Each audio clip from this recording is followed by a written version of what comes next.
అందరికీ నమస్కారం. ఈ కొడంగల్ నియోజకవర్గంలోని దుద్యాల్ మండల్ సంబంధించిన లగచెర్ల, హకీంపేట్, పోలేపల్లి, ఆర్బీ తాండా, పులిచెర్లకుంట తాండా ఈ ప్రాంతంలో రేవంత్ రెడ్డి ప్రభుత్వం ఫార్మా కంపెనీ ఏర్పాటు చేయాలని చెప్పేసి ఫార్మా విలేజ్ని ఏర్పాటు చేయదలుచుకున్నారు. దాని మీద 9వ తారీఖు మాజీ ఎమ్మెల్యే పట్నం నరేందర్ రెడ్డి గారి ఆధ్వర్యంలో ఫార్మా రైతులు, ఫార్మా బాధిత గ్రామాల ప్రజలు, రైతు సంఘాలు కలిపి పోలేపల్లి ఎల్లమ్మ దేవాలయం నుండి కొడంగల్ వెంకటేశ్వర స్వామి దేవాలయం వరకు మహాపాదయాత్ర నిర్వహిస్తున్నాం. బీఆర్ఎస్ పార్టీ కార్యకర్తలు, రైతు సంఘాలు, గ్రామాలకు సంబంధించిన ప్రజలు పెద్ద ఎత్తున ఈ కార్యక్రమంలో పాల్గొని ఈ కార్యక్రమాన్ని విజయవంతం చేసి రేవంత్ రెడ్డి ప్రభుత్వాన్ని మెడలు వంచి ఈ ఫార్మా కంపెనీ ఇక్కడ నుంచి తరలించే విధంగా అందరూ సహకరిస్తారని చెప్పేసి కార్యక్రమం. పోలేపల్లి ఎల్లమ్మ దేవాలయం నుండి హకీంపేట్ మీదుగా రోటిబండ తాండా, లగచెర్ల, దుద్యాల్, హస్నాబాద్, పర్సాపూర్ గ్రామాల మీదుగా కొడంగల్ వెంకటేశ్వర స్వామి దేవాలయం దగ్గర చేరుకుంటుంది.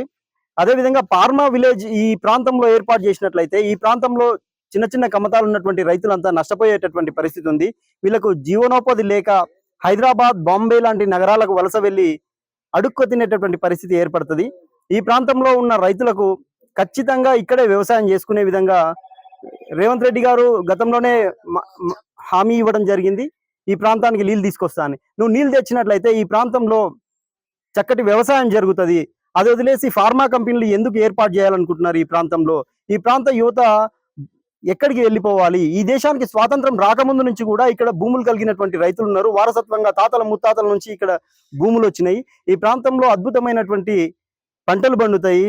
చిరుధాన్యాలు అయితే ప్రత్యేకంగా చెప్పుకోవచ్చు. ఉలువలు, బెబ్బర్లు, పెసళ్ళు, కొర్రలు. ఈరోజు దగ్గరలో ఉన్నటువంటి తాండూరు మార్కెట్లో ఈ చిరుధాన్యాలను అమ్ముకొని, అదేవిధంగా వరి వికారాబాద్ జిల్లాలోనే మీరు తీసుకున్నట్లయితే గతంలో మీరు లెక్కలు తీయండి, పెద్ద ఎత్తున వ్యవసాయం చేసి వరి పండించినటువంటి రైతులు ఈ కొడంగల్ నియోజకవర్గంలో ప్రత్యేకంగా ఈ హకీంపేట్, పోలేపల్లి, లగచెర్ల ప్రాంతంలో ఉన్నారు. అదేవిధంగా 9 నీటి కుంటలు, 3 ప్రధానమైనటువంటి చెరువులు ఈ ప్రాంతంలో ఉన్నాయి. భవిష్యత్తులో ఇవన్నీ పొల్యూషన్ కి గురి అయ్యేటటువంటి అవకాశం ఉంది.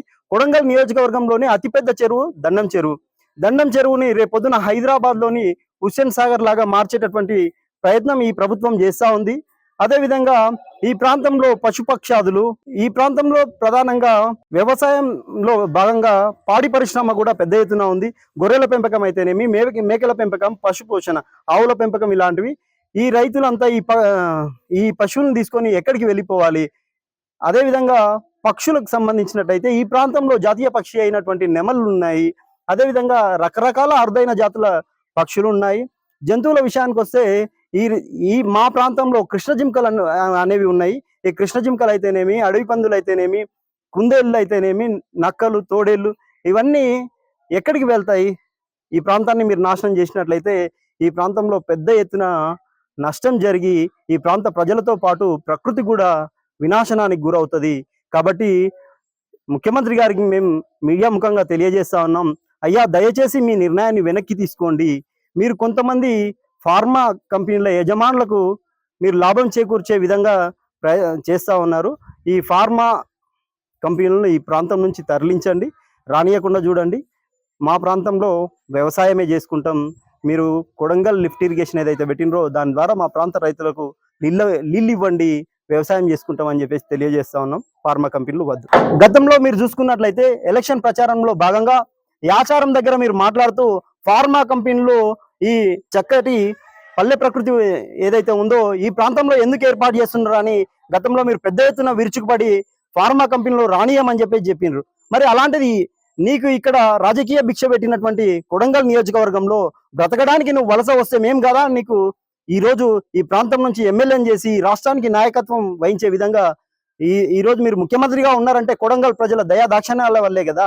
మరి అలాంటి మా మీద ఎందుకు ఈ ఫార్మా విష ప్రయోగాన్ని చేస్తున్నారని చెప్పేసి మేము అడుగుతా ఉన్నాం.